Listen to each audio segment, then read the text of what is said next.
In 2025, you need to only briefly walk around outside to notice that cars have become homogeneous.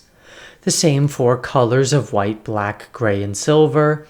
Everything is an SUV or in the US a pickup. Drivetrain options have vanished. And the only place you get any weirdness nowadays is at the extreme top end of the market. Up until about 10 years ago, regular people could still buy something interesting and weird. I mean, the French basically built their identity off of just doing that. So what went wrong, and why are normal people left with a sea of boringness?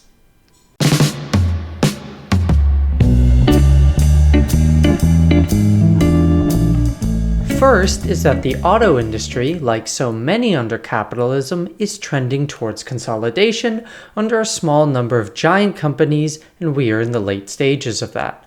The US is a great example of this in action. Back in 1921, there were 81 car manufacturers, but by 1927, it was down to just 44. By the time the 50s rolled around, the big three of GM, Ford, and Chrysler had firmly cemented themselves as the auto industry. And the rest of the century, the remaining manufacturers either died off or were absorbed. This situation has more or less played out in the rest of the world, with China being the only manufacturing country yet to see this level of consolidation. But with a car market as young as theirs, it's only really a matter of time. So why does any of this matter? Well, the most basic reason why is simple math. Fewer brands means fewer options and fewer weird cars. I can't make it any plainer than that. Another reason is that the more consolidation you get, the harder it is for smaller brands to survive. And over time, they tend to either die out or get bought out and changed. Saab and TVR are good examples of the former, and Lotus of the latter. And since so many of the great weird cars come from these smaller manufacturers, it creates a disproportionate loss of weird cars in general. Models like the 900 SPG, Sagaris, and Europa just aren't made anymore. And yes, while it's good Lotus hasn't gone completely, the Elite tree is hardly simplify and add lightness, is it? And it certainly isn't very weird aside from the fact that it wears that badge. So consolidation not only reduces choices, it kills off the companies most likely to make the weird cars in the first place. And yes, you do get the occasional weird car from the big corporations, but they are more risk adverse and want to pander to larger audiences, which both limit how many truly weird cars are going to be made. You get some models with funky styling, but that's really it. Now, could all of this be helped with new manufacturers coming up?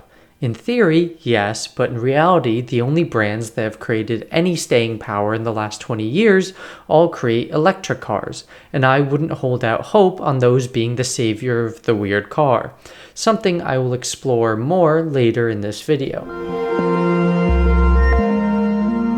Another reason for the homogeneity is that car makers have largely converged when it comes to drivetrains.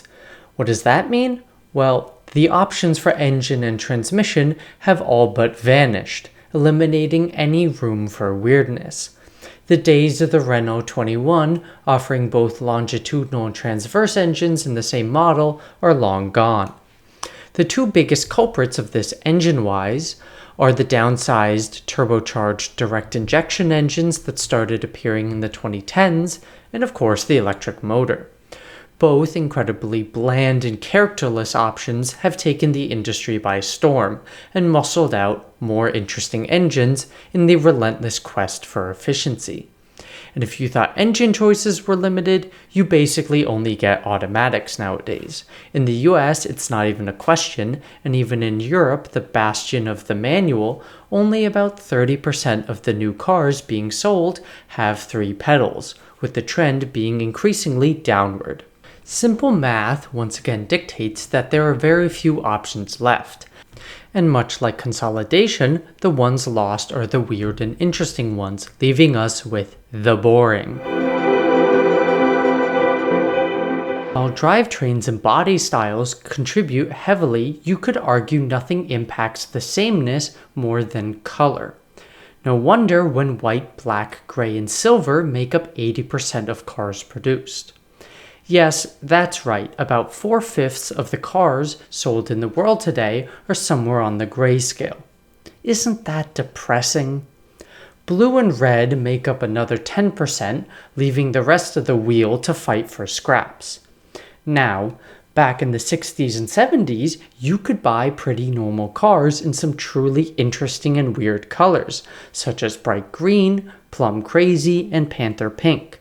And even 20 years ago, things were better with greens, browns, and gold all having at least 3% of the market. However, since then, green has been halved and gold and brown are essentially dead, leaving us to drown in a sea of drab. The reasons for all of this boringness are a combination of dealers, manufacturers, and the customers themselves. At least in the US, dealers are the ones who order cars, not drivers, so they order what's easy to sell.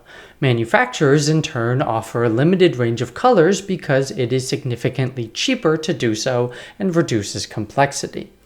I went and looked at the top 5 best-selling vehicles in the US, and the weirdest color available was shelter green on the F-150 Raptor.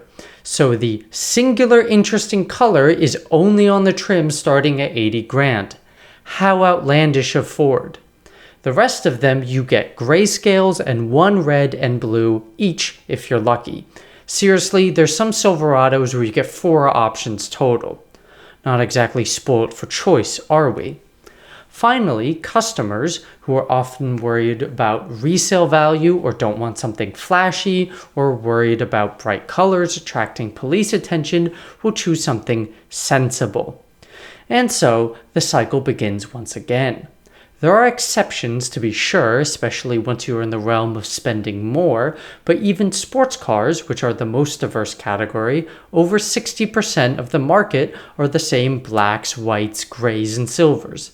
And even if a company offers interesting colors, you have to pay through the nose to access them.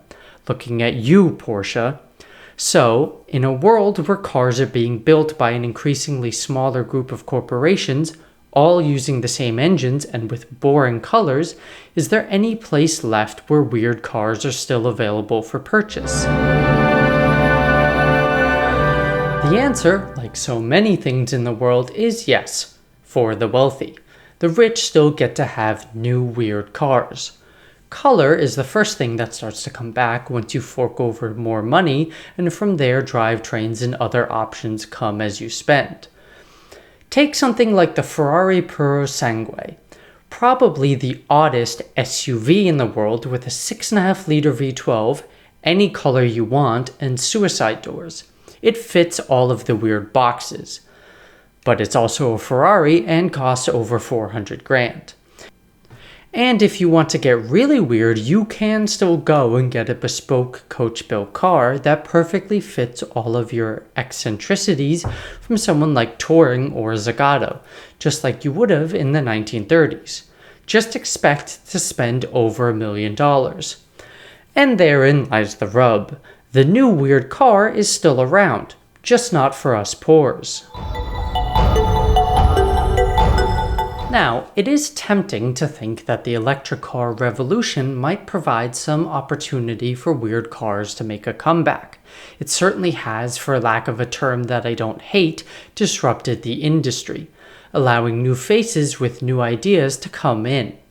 Unfortunately, any weirdness that might come from them will always be limited. Drivetrains are basically set in stone, with the only thing remotely interesting being Hyundai's imitation of an internal combustion engine.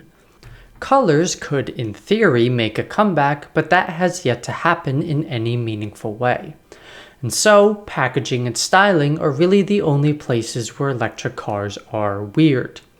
We have seen a little bit of this packaging-wise with things like Rivian's gear tunnel, but the big place is styling. Unfortunately, due to the high cost of EVs in general, a lot of the weird ones trend towards being quite expensive, but there are some affordable options. Hyundai and Kia in the US are the kings of that realm. The EV4, the Ioniq cars, and the Kona all fit the weird styling brief. I also think the BZ4X from Toyota should be mentioned. Of course, higher in the price bracket, there are things like the Cybertruck, Lucid Gravity, and Hummer EV. And then, of course, we get to the country who does EVs best, China. Not only do they have an abundance of cheap EVs, they have ones that are weird beyond the styling. Some of the weirdest I was able to find were the Li Mega, which looks like a cyberpunk car, the Zeekr Mix for when one set of sliding doors isn't enough, the FAW Bestune Xiaoma QQ's Poo Poo, which looks amazing and has a Lego surface on the dashboard, and in the expensive realm, the Yangwan U9, which it jumps. If I missed any big ones, please tell me about it in the comments. Unfortunately, no Chinese EVs are available in the US, and from what I can tell, the really weird ones aren't exported to anyone. So unless you live in China, the best you're going to do is an electric car with odd styling, which is a shame. Maybe in the future they will get weirder, but right now, electric cars won't save us. Having said all of this, does any of it really matter? To the majority of the population, no. An appliance is an appliance, and if it's white and uses a turbo now, it doesn't affect them. But just because it doesn't matter to them doesn't mean it doesn't matter at all. I would argue losing weird cars matters a lot. The first reason is that cars are avatars of people, and I think limiting people's self-expression is a bad thing. Weird and eclectic people should be allowed to have cars that match them, and I would know as I am one of them. Another reason is that weird cars often introduce technological advancements to the general population. That happens when you're willing to experiment and push boundaries. The Citroën DS is probably the best example of this, introducing disc brakes, hydropneumatic suspension, hydraulically operated steering, and plenty of other advancements in a body way ahead of its time. Another example is all of the advancements Lancia made, such as the unibody chassis and the 5-speed gearbox. So while to many, weird cars dying out doesn't matter, in the end, the industry and society will be worse off for it. Unfortunately, the days of a normal person going out and buying a new weird car are more or less over, unless you live in China. So what if you still crave the odd and unusual? The answer is, of course, like so many parts of modern automotive enthusiasm, to take on some risk and go for something older. Some of my personal favorite weird cars are the aforementioned DS, the Saab 9000, Murano Cross Cabriolet, Eagle Camback, and of course the Renault Avantime. Go rummage through the collective back catalog of automotive history and find something that speaks to your inner weirdo and let them out. You and the world will be better for it. If you have a different opinion, feel free to write about it in the comments. If you enjoyed this video, please give it a like, and if you want to see more, please subscribe. Thank you.